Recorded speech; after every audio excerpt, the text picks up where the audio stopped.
Nossa mensagem vai ser baseada no texto de Lucas, capítulo 22, dos versos 14 ao verso 20. Eu gostaria que você, aí na sua casa, com a sua família, com os seus, pudessem abrir a palavra de Deus nesse texto e concentrar a sua atenção em Lucas, capítulo 22, versos de 14 a 20.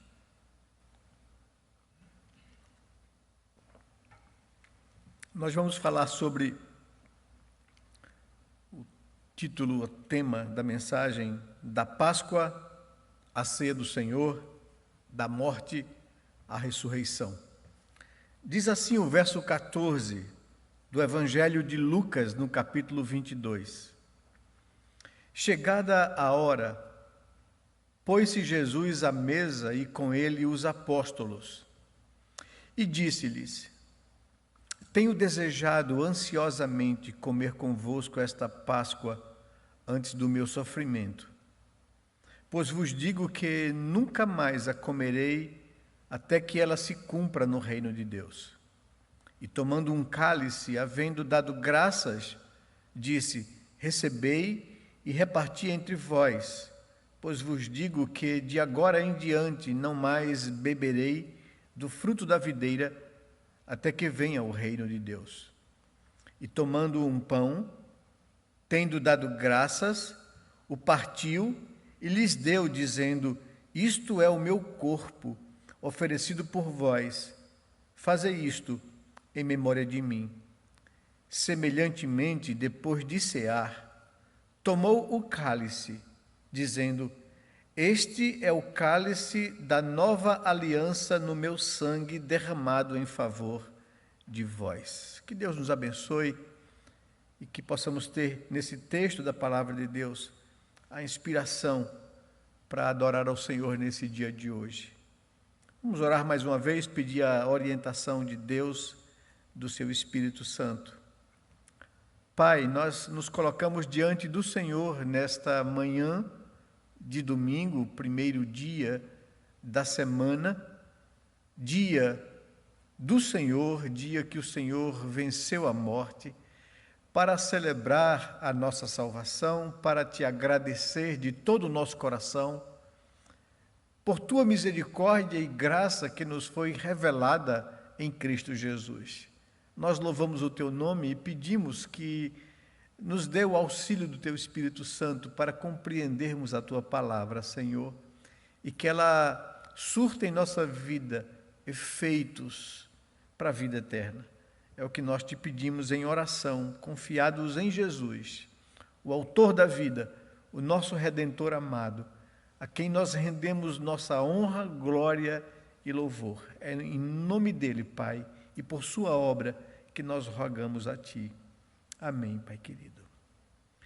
Hoje, como falei a vocês, em todo o Ocidente é celebrado o dia da ressurreição. Talvez esse domingo em especial seja o mais diferente de todos os tempos, por causa do isolamento social. Não podemos celebrar essa data como igreja, com a igreja, em uma reunião pública, solene, como o Senhor convoca a sua igreja a fazer diante dele. Juntos se reunirem para adorarem ao Senhor e celebrarem a sua salvação. Não podendo fazer isso, ficando em casa com nossa família em isolamento, teríamos também uma excelente oportunidade para que em família nos reunamos para ler a história da morte, da crucificação e da ressurreição de Jesus.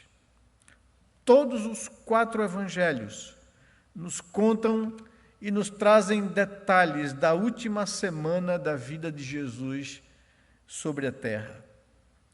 Naquela última semana, ele veio da Galileia à Judéia com os seus discípulos.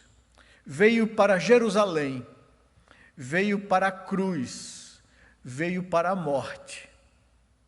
Jesus tinha plena consciência de tudo isso, pois fora ele, junto com o Pai e com o Espírito Santo, que decidiram salvar o homem criado à sua imagem e semelhança. Se não, veja o que Jesus afirma no Evangelho de Mateus, no capítulo 26, nos primeiros 2 versos.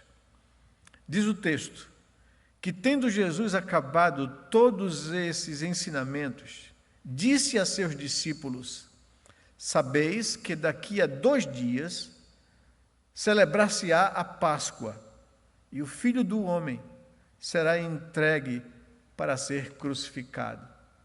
Ele já vinha preparando o coração dos seus discípulos, desde aquele momento lá em Filipe, quando ele sentou com seus discípulos para Cesareia de Filipos, para ensinar a eles, ou adverti-los da sua morte, da sua ressurreição, após eles declararem com consciência de que sabiam que Jesus era o Messias prometido, o Filho de Deus. Ele passou então a prepará-los para esse momento e estava vindo com seus discípulos a Jerusalém para a cruz e afirmou que logo após a Páscoa ele seria então entregue nas mãos das autoridades e seria crucificado na cruz.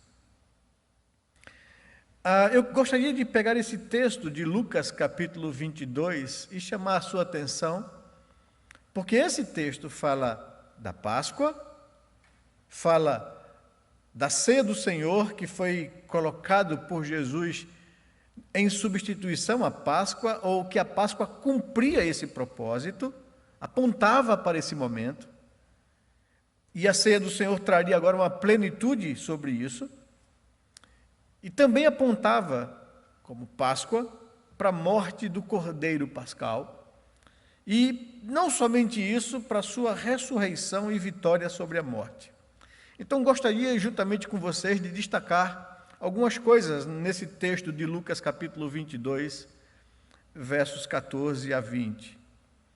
O texto nos diz no verso 14 que, chegada a hora de celebrar a Páscoa, quando o Senhor já havia anteriormente instruído os seus discípulos a preparar essa Páscoa, a ir a um lugar onde eles encontrariam um servo com um cântaro na mão, e que eles deveriam seguir aquele servo até a casa que ele entrasse, e quando ele entrasse naquela casa, eles chegassem lá e batessem a porta, o senhor daquela casa viria atendê-los, e eles diriam àquele homem que o Senhor mandou preparar lugar para a Páscoa, e aquele homem então ofereceu o cenáculo dele, um local mobiliado, para que ele tivesse com seus discípulos, e eles prepararam a Páscoa. O verso 14 então nos diz que, chegada a hora disso, da celebração daquela festa judaica, Jesus se põe à mesa com os seus discípulos e faz essa afirmação, que é o primeiro ponto que eu gostaria de destacar com vocês aqui. O verso 15 nos diz que Jesus diz aos seus discípulos: eu tenho desejado ansiosamente comer convosco esta Páscoa antes do meu sofrimento. Tenho desejado ansiosamente que chegasse esse momento. É a primeira verdade que eu queria destacar com vocês aqui. Jesus ansiava por chegar esse momento. Por quê? Um momento que seria um momento de dor, um momento que seria um momento de sofrimento, onde ele mesmo tem consciência e adverte aos seus discípulos isso: daqui a 2 dias celebraremos a Páscoa e eu serei entregue nas mãos das autoridades e eles me crucificarão. Por que ele esperava ansiosamente que chegasse esse momento? O que levava Jesus a isso? E eu gostaria então de chamar a sua atenção para buscarmos entender o que está por trás dessa afirmação de Jesus, desse desejo ansioso por aquele momento.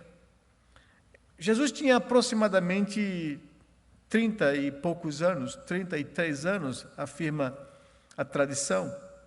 Assumiu o seu ministério público na maioridade, aos 30 anos. E passou 3 anos, então, treinando os discípulos, ensinando os discípulos, preparando os discípulos para esse momento. E chegou o momento pelo qual ele encarnou e veio ao mundo.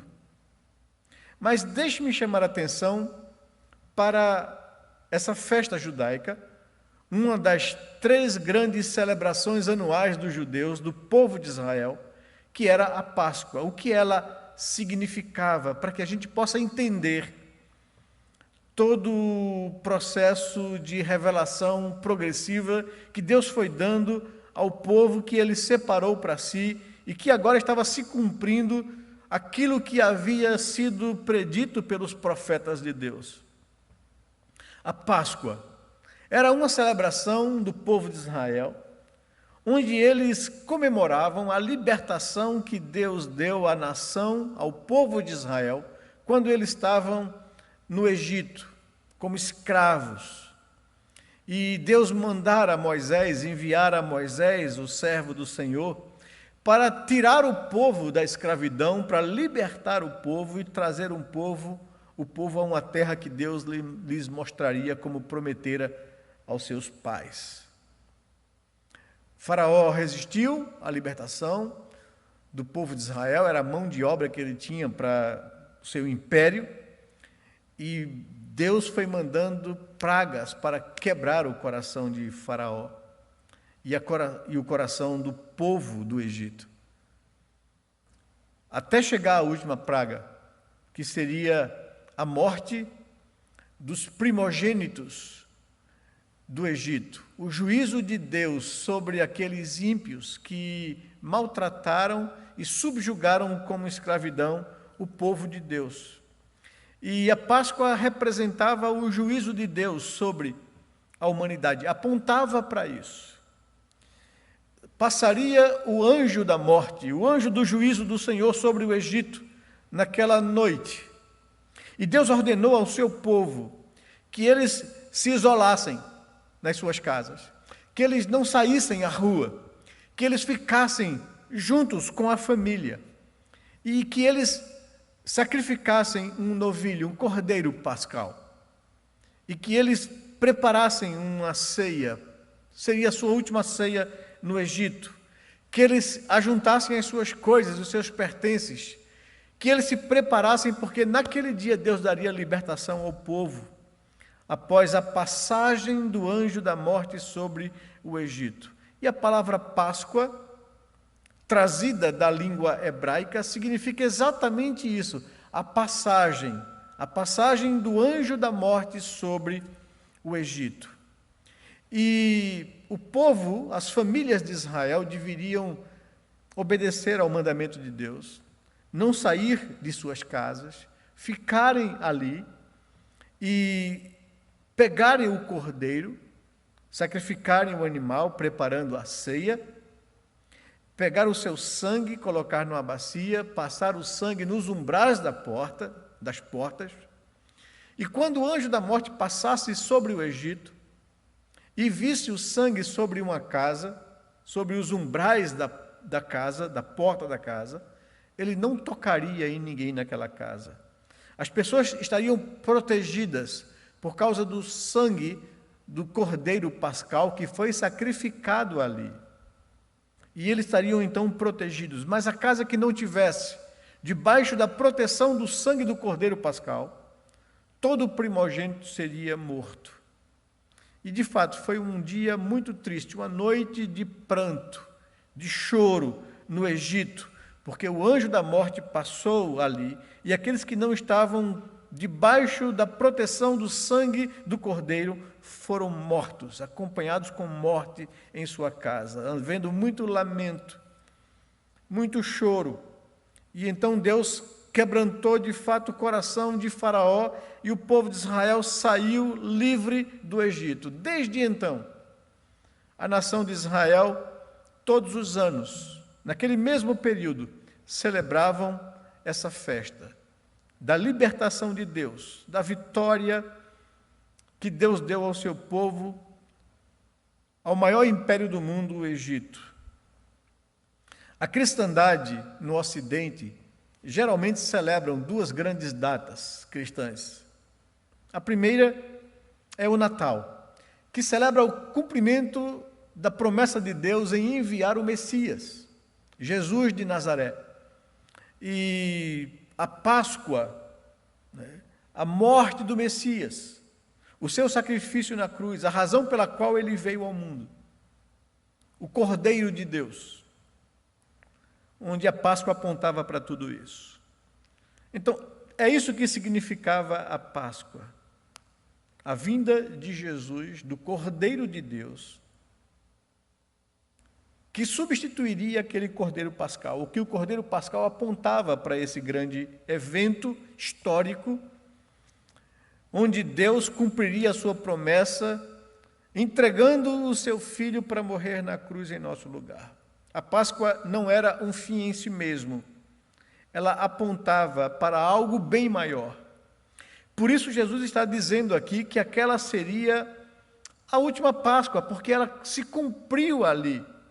Ela apontava para exatamente aquele momento, e aquele momento iria ser realizado. O Cordeiro de Deus iria ser sacrificado na cruz. 1500 anos atrás, os judeus celebravam todos os anos a Páscoa, e chegou o momento dela se cumprir na pessoa do Messias. Ele era o Cordeiro de Deus, que enviado ao mundo tiraria o pecado da humanidade.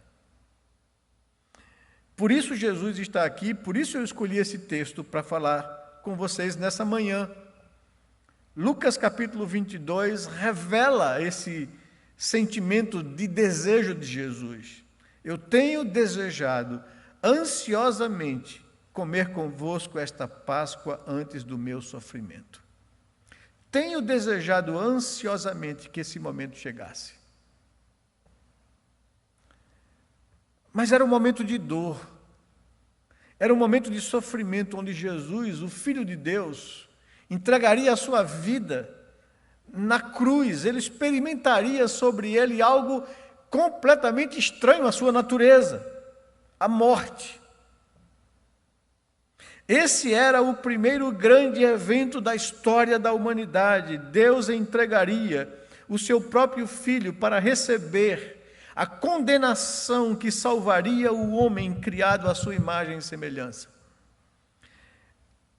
É por isso que Jesus disse, apesar de ser algo muito estranho à sua natureza, apesar de ser algo que lhe trazeria sofrimento, ele afirma que veio para isso e desejava que esse momento chegasse, para que ele cumprisse o propósito do Pai, entregando a sua vida para redimir o ser humano pecador debaixo de juízo e de condenação. Desejo ansiosamente que chegasse esse momento. Desejo fazer a vontade do Pai, por mais doloroso e difícil que isso seja a mim. Desejo entregar a minha vida voluntariamente para redimir o homem criado à minha imagem e semelhança. Por isso Jesus, o Messias, o Cristo, o Filho do Deus Pai, ansiava para cumprir o que ele, Deus, havia planejado em seus eternos decretos. Ele, o autor da vida, havia se tornado homem para se entregar à morte, como o Cordeiro Pascal. É isso que a Páscoa significa. É para isso que ela aponta. E ela estava se cumprindo ali, naquele momento. Por isso Jesus diz, é a última Páscoa. Porque ela cumpre o seu propósito aqui. O cristianismo deveria, sim, aproveitar, o cristianismo protestante evangélico, deveria, sim, aproveitar essa data na cristandade, para trazer à memória das pessoas o que significa de fato a Páscoa. Mas nós não celebramos mais a Páscoa, porque ela se cumpriu em Cristo Jesus. E é por isso que eu escolhi como tema dessa mensagem, da Páscoa, a ceia do Senhor. Porque o Senhor estabelece agora que a igreja não celebraria tão somente a Páscoa anualmente, mas celebraria agora a ceia do Senhor, a mesa do Senhor, onde ela anunciaria o cumprimento da Páscoa. E segundo o apóstolo Paulo escreve aos Coríntios, eles deveriam celebrar isso em memória do que Cristo fez na cruz, todas as vezes que se reunissem solenemente. Não mais uma vez por ano, mas todas as vezes que se reunissem. Todas as vezes que celebrassem o dia do Senhor, a vitória de Jesus sobre a morte. Aquela sim seria a última Páscoa, pois aquela celebração cumpriu o seu propósito quando foi estabelecida há 1500 anos atrás, naquela época de Jesus. As pessoas, os discípulos, os apóstolos estavam diante do Cordeiro de Deus. A humanidade estava diante do Cordeiro Pascal. É isso que nos ensina esse texto. É isso que declara Jesus. Foi esse mistério que foi descoberto por eles. Em lugar da Páscoa anual, agora seria estabelecido a ceia do Senhor. E isso nos leva à segunda observação do texto. O verso 19 ao verso 20, ele estabelece então a ceia. E depois de informar, depois de celebrar com eles aquela última Páscoa, que era agora uma reunião, a Páscoa era uma reunião apenas familiar. Eles ficaram isolados nas suas casas, lá no Egito. Eles não saíram de suas portas. Ficaram com suas famílias ali, protegidos pelo sangue do Cordeiro Pascal, que estava sobre a porta das suas casas. E o anjo da morte poupou a vida daqueles que estavam debaixo do sangue do Cordeiro. Agora o Senhor chama a família da fé, a família de Deus, a sair das suas casas, a se reunirem como igreja do Senhor, como uma grande família, para cultuar, para celebrar o evento maior que a Páscoa apontava, a cruz, a morte de Jesus, o sacrifício que Deus estabeleceu para redimir o homem da morte e da condenação. Ele não somente veio e nasceu, ele não somente entregou a sua vida voluntariamente para morrer naquela cruz pelos nossos pecados, mas ele venceu a morte. Ele ressurgiu ao terceiro dia, como havia prometido. Ele deu a sua vida voluntariamente, como afirmou durante tanto tempo. E ele mesmo tomou de volta, ele mesmo venceu a morte, humilhando o nosso maior inimigo, o salário do pecado que veio por causa da desobediência da humanidade. Ele venceu a morte, ele morreu no nosso lugar, ele deu a sua vida para nos resgatar da condenação. Ele venceu a morte e agora chama os seus discípulos a celebrarem isso.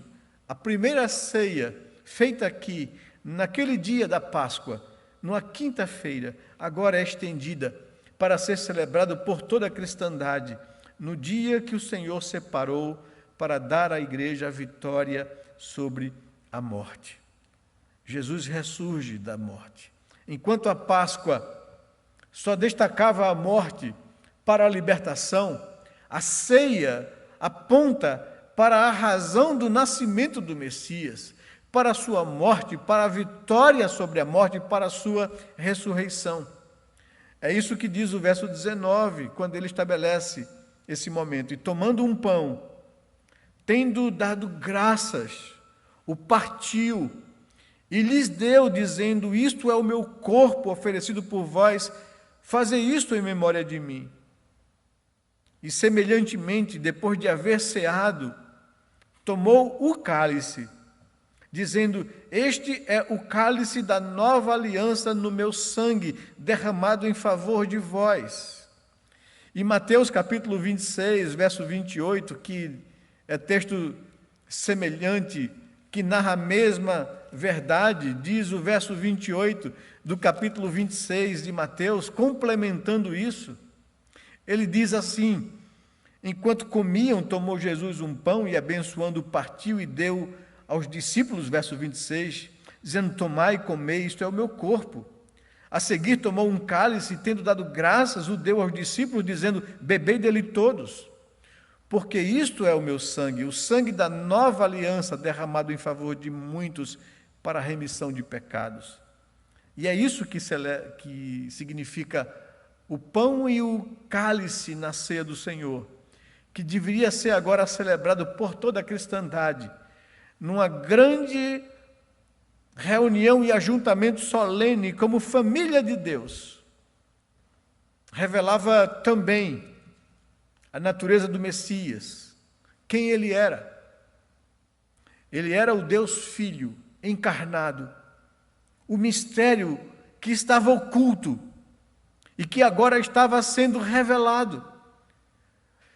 Os judeus esperavam o Messias, mas eles não sabiam exatamente a natureza do Messias. Sabia que ele viria libertar o povo do jugo da escravidão, do jugo da condenação. Assim como Moisés, que era tipo do Messias. Mas o que eles não tinham consciência plena era que esse Messias seria o próprio Deus, na segunda pessoa da divindade, na pessoa do seu Filho. Da linguagem do apóstolo Paulo, esse é o mistério que estava oculto e que agora foi revelado. Aquilo que os apóstolos, antes dessa última semana, chegaram à convicção, à consciência e à conclusão, quando questionados por Jesus: quem eu sou para vocês? Pedro, em nome dos demais, afirma: tu és o Cristo, o Messias prometido, tu és o Filho de Deus. E quando chegaram a essa convicção, Jesus então passou a ensiná-los que era necessário que o Messias, o Filho de Deus encarnado, entregaria a sua vida na cruz para redimir o homem da morte, e ele venceria a morte, não ficaria subjugado à morte.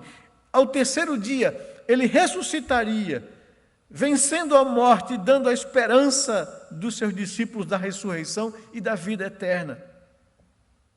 E essa verdade deveria ser celebrada todas as vezes que eles se reunissem para anunciar o Evangelho, a boa nova de que Deus amou o mundo a ponto de enviar o seu próprio Filho, que assumiu forma humana e entregou a sua vida voluntariamente na cruz. Essa é a mensagem do Evangelho que é anunciada, celebrada todas as vezes que a mesa do Senhor é posta. É isso que afirmou o apóstolo Paulo, que eu entreguei a vocês, ou ensinei a vocês o que eu também recebi. Que o Senhor Jesus, na noite em que foi traído, tomou o pão, partiu, significando o seu corpo quebrado naquela cruz, e lhes entregou, dizendo: isto é o meu corpo oferecido por vós, comam em memória de mim.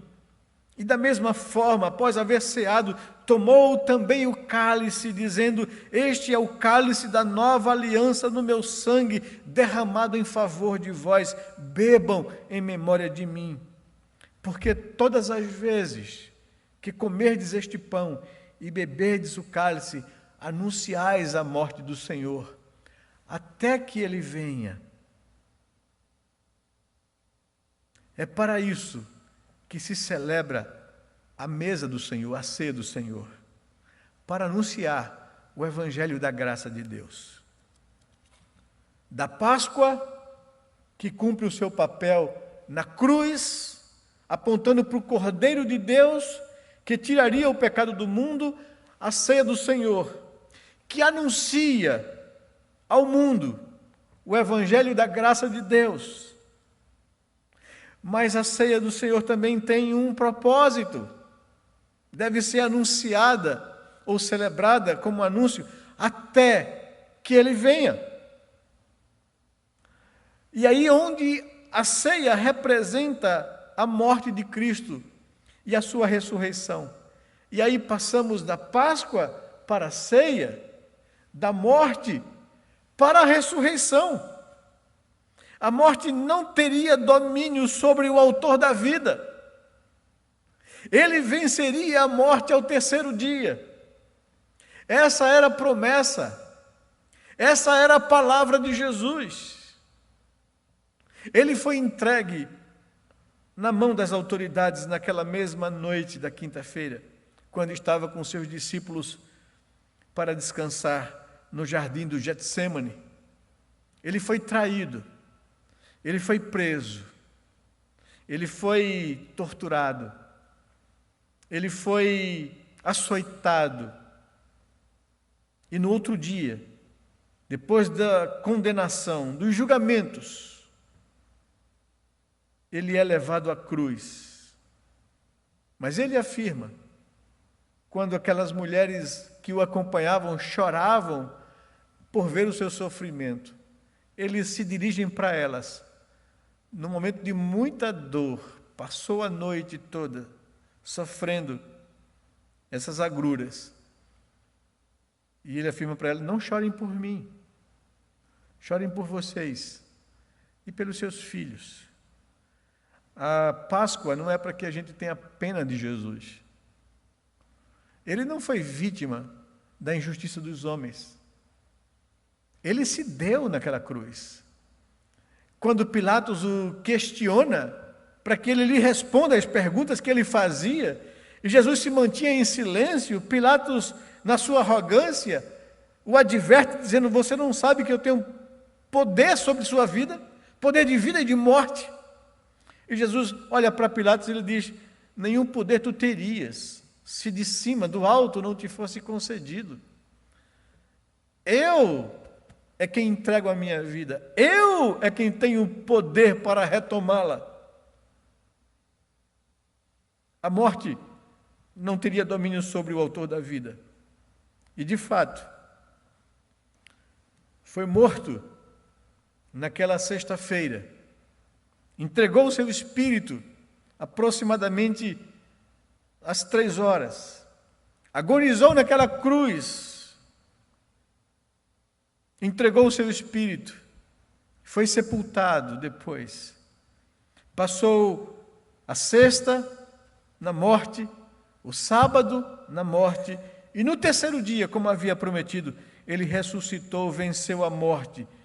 E ele traz agora a vitória para aqueles que nele creem. Anuncia a morte de Cristo e a ser do Senhor. Anuncia ao mundo o amor e a graça de Deus concedida aos homens. O apóstolo João, em seu evangelho e na sua primeira carta, fala disso com alegria e com expectativa. Aquele que era desde o princípio, aquele de quem todas as coisas foram feitas por intermédio dele, e sem ele nada do que foi feito se fez. Ele encarnou, habitou entre nós, nós vimos a sua glória, glória como do unigênito Filho de Deus. As nossas mãos apalparam, os nossos olhos viram, os nossos ouvidos ouviram o autor da vida.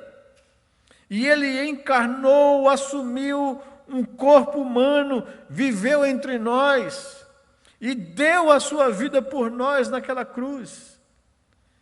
Mas ele não foi vencido pela morte, a morte não poderia ter poder sobre o autor da vida. E ele venceu a morte e nos trouxe a esperança da vida eterna. Aqueles a quem ele chamou a vida, pelo seu poder da ressurreição, vencerão a morte. Essa declaração que ele faz, uma semana antes: eu sou a ressurreição e a vida, aquele que crê em mim, ainda que morra, viverá.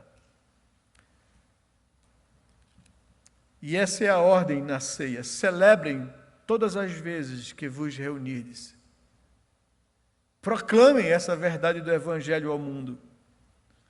É isso que o apóstolo Paulo, escrevendo aos Coríntios, diz no capítulo 11, no verso 26 da sua primeira carta. Todas as vezes que comerdes este pão e beberdes o cálice, anunciais a morte do Senhor até que ele venha. Então a igreja, quando se reúne para celebrar a ceia do Senhor, está cumprindo essa palavra, anunciando a morte do Senhor. A que conclusão nós podemos chegar diante do exposto nesta manhã. Haverá uma celebração maior. A ceia não é um fim em si mesmo, como a Páscoa não era um fim em si mesmo. Façam isso todas as vezes que vocês se reunirem, até que eu volte. Haverá uma celebração maior. A morte de Cristo naquela cruz, a sua vitória sobre a morte, foi o primeiro evento grandioso, mundial, que traz ao homem a salvação. Mas haverá um evento maior que corroborará aquilo que ele fez na cruz. Ele virá de forma gloriosa a segunda vez para buscar a sua igreja. A ceia, como a Páscoa, cumpre um propósito. Ela aponta para um evento maior, a segunda vinda de Jesus, a vinda gloriosa, até que ele venha. Anunciem, celebrem, comam do pão, bebam do cálice, até que ele venha. Da mesma forma que a Páscoa deveria ser celebrada até que ele veio primeira vez, como o Cordeiro Pascal que deu a sua vida, a ceia será celebrada até que ele venha de forma gloriosa na sua segunda vinda. Da mesma forma que Jesus ansiou por aquele momento doloroso, nós devemos ansiar pela sua segunda vinda, quando estaremos para sempre com ele em eterna glória. Por isso deveríamos dizer no nosso coração: Maranata, vem Jesus. Deveríamos ansiar pela sua segunda vinda, como ele ansiou por aquele momento doloroso na cruz. O profeta Isaías declara que a sua obra sofrida naquela cruz, ele viu o resultado disso, vidas salvas pelo seu sacrifício. E agora chama um povo para servi-lo, para se submeter a ele e para anunciar essas verdades ao mundo. Essa é a nossa esperança, essa é a nossa mensagem.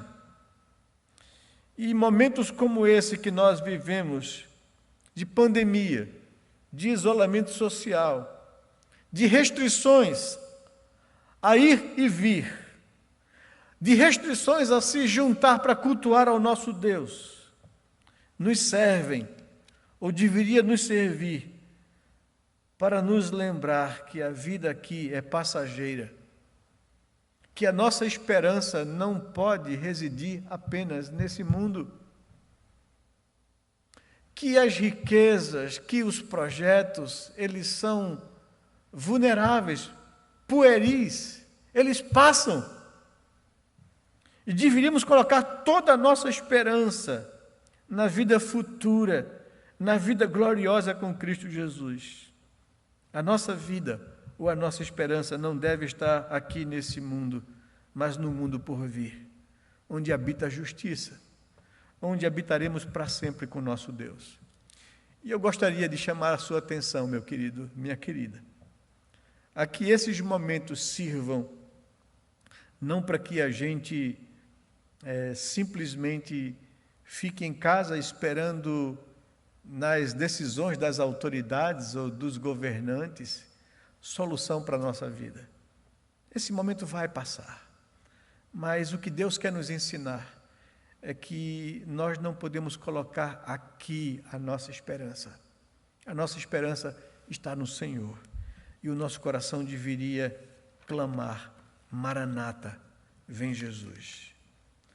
E por último, eu fico estarrecido como alguns líderes religiosos, até mesmo no nosso meio evangélico, não conseguem discernir o momento que a gente vive e buscam soluções e atalhos para fazer com que esses momentos de reflexão e de sofrimento deveriam nos fazer olhar para o futuro, para o mundo por vir e desejar no coração dizer: Maranata, vem Jesus.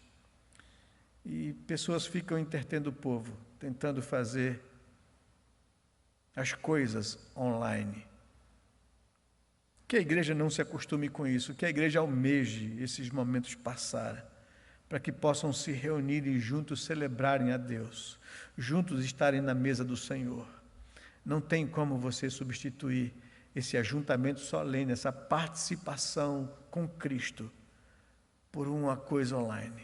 Que Deus possa nos dar consciência disso e que a gente possa ter misericórdia, que a gente possa ter compaixão das pessoas que facilmente se deixam conduzir ao erro. Que Deus coloque no nosso coração o desejo de poder viver a nossa vida com Cristo ressurreto, glorioso, naquele grande dia.